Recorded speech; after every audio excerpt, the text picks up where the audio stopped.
Hi, this is the Clarke CDM10 milling machine, and I don't know if you have one, whether you're aware, you have a winding handle on there to lift it up and down, and it used to drive me nuts. So I modified it. I had a plate out of steel. Motor here is spare motor out for a homemade CNC machine I made, and this is a 3D printer toothed belt pulley. At the moment I'm running it on a 12-volt battery.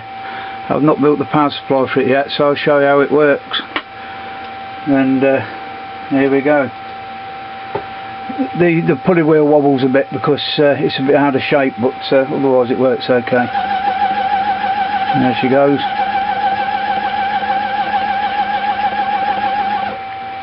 And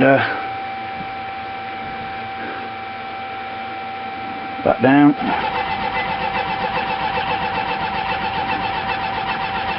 Of course you could use a slightly low voltage to smooth it, or even put a speed control on it, come to that.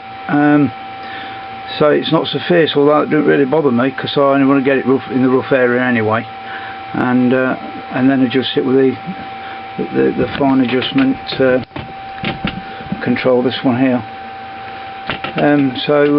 Yeah, just thought it might be of interest to anybody.